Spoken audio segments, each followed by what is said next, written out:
Good morning everyone. आज का जो मेरा टॉपिक रहेगा वह रहेगा भारत का सर्वोच्च न्यायालय। लेकिन आज मैं आपको according to constitution, it means आपको अकॉर्डिंग टू आर्टिकल नहीं बताऊंगी। आज मैं आपको इसको बेसिक तरीके से समझाने का प्रयास करूंगी। आशा करती हूँ कि आपको सरल तरीके से ये समझ आ जाए। तो हम आज का टॉपिक स्टार्ट करते हैं। तो भारत का सर्वोच्च न्यायालय न्यायिक समीक्षा की शक्ति के साथ देश का शीर्ष न्यायालय है। यह भारत के संविधान के अंतर्गत अपील हेतु अंतिम न्यायालय है। इसके भारत चूँकि एक संघीय राज्य है और इसकी एकल तथा एकीकृत न्यायिक प्रणाली है, जिसकी ट्रायंगल संरचना है, अर्थात सर्वोच्च न्यायालय, उच्च न्यायालय और अधीनस्थ न्यायालय। सबसे पहले जो हम इसकी बात करेंगे बेसिक तरीके से, इसकी पृष्ठभूमि की बात करेंगे, इसके हिस्टोरिकल बैकग्राउंड की बात करेंगे। तो अगर इसके हिस्टोरिकल बैकग्राउंड की बात करें तो वर्ष 1773 के रेगुलेटिंग एक्ट के इन्फोर्समेंट से कलकत्ता में पूर्ण शक्ति एवं अधिकार के साथ कोर्ट ऑफ रिकॉर्ड के रूप में सुप्रीम कोर्ट ऑफ जुडिकेचर की स्थापना की गई थी। Court of judicature.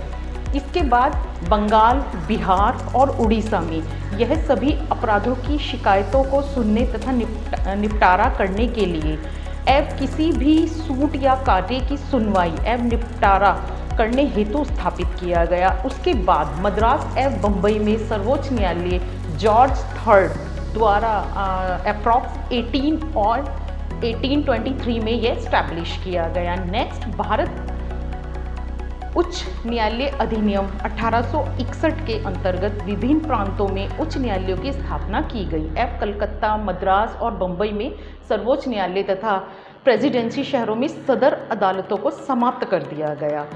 इस उच्च न्यायालय को भारत सरकार अधिनियम 1935 के अंतर्गत भारत के संघीय न्यायालयों की स्थापना तक सभी मामलों के लिए सर्वोच्च न्यायालय होने का स्थान प्राप्त हो गया, अर्थात उसको सर्वोच्च न्यायालय होने का गौरव प्राप्त हो गया। संघीय न्यायालयों के पास प्रांतों और संघीय राज्यों के बीच विवादों को हल करने और उच्च न्यायालयों के निर्णयों के खिलाफ अपील सुनने का क्षेत्राधिकार भी इसके पास आ गया। अब आता है वर्ष 1947। सभी को पता है 1947 में भारत को स्वतंत्रता मिलने के बाद 26 जनवरी 1950 को भारत का संविधान लागू हुआ। साथ ही भारत का सर्वोच्च न्यायालय भी अस्तित्व में आ गया। इसकी पहली बैठक 28 जनवरी 1950 को हुई थी। अब बात करते हैं इसके ऑर्गेनाइजेशंस की। इसके ऑर्गेनाइजेशन अर्थात इसके संगठन की बात करते हैं। वर्तमान में सर्वोच्च न्यायालय में 31 न्यायाधीश, एक मुख्य न्यायाधीश प्लस 30 अदर। लेकिन अब क्या हुआ, 2019 के विधेयक में 4 न्यायाधीशों की वृद्धि हो गई है। इसमें मुख्य न्यायाधीश सहित न्यायिक शक्ति को 31 से बढ़ाकर 34 कर दिया गया है। 33 न्यायाधीश प्लस एक मुख्य न्यायाधीश। मूल रूप से सर्वोच्च न्यायालय में न्यायाधीशों की संख्या 8, एक मुख्य न्यायाधीश एवं 7 अन्य न्यायाधीश निर्धारित की गई थी। अगर इसकी स्थापना की बात करें तो सभी को पता है यह नई दिल्ली में स्थापित है। भारत के संविधान के अनुच्छेद में ये वर्णित किया गया है। अब इसकी बेसिक तरीके से नियुक्ति की बात करते हैं कि न्यायाधीशों की नियुक्ति किस प्रकार से होती है। सर्वोच्च न्यायालय के न्यायाधीशों की नियुक्ति राष्ट्रपति द्वारा की जाती है। यदि राष्ट्रपति आवश्यक समझता है तो मुख्य न्यायाधीश की नियुक्ति के लिए सर्वोच्च न्यायालय एवं उच्च न्यायालय के न्यायाधीशों की सलाह ले सकता है।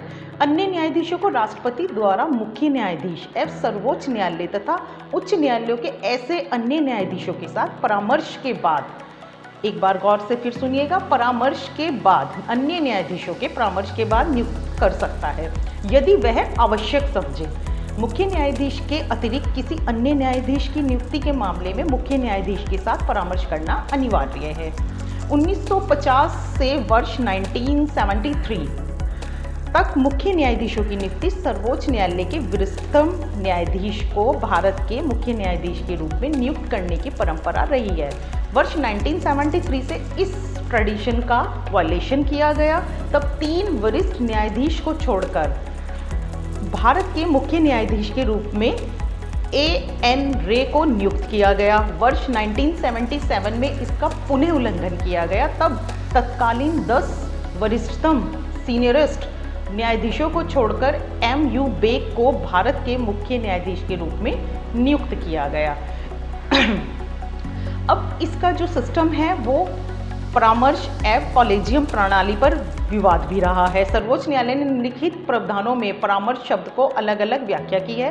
प्रथम न्यायाधीश मामले में 1982 में न्यायालय ने कहा है कि परामर्श का अर्थ सहमति नहीं और इसका अर्थ सिर्फ विचारों के आदान प्रदान से है। द्वितीय न्यायाधीश मामले यानी कि 1993 में न्यायालय ने अपने पहले फैसले को क्या किया, ओवररूल किया और परामर्श शब्द का अर्थ सहमति के रूप में परिवर्तित कर दिया। थर्ड 1998 में न्यायालय ने कहा कि भारत के मुख्य न्यायाधीश द्वारा अपनाई जाने वाली परामर्श प्रक्रिया के लिए न्यायाधीशों के सम्मिलित परामर्श की आवश्यकता है।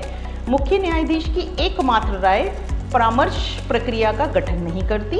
उन्हें उच्चतम न्यायालय के 4 वरिष्ठतम न्यायाधीशों के एक कॉलेजियम से परामर्श करना चाहिए। यदि 2 न्यायाधीश भी विपरीत राय देते हैं तो उसे सरकार द्वारा नियुक्ति की सिफारिश नहीं भेजनी चाहिए।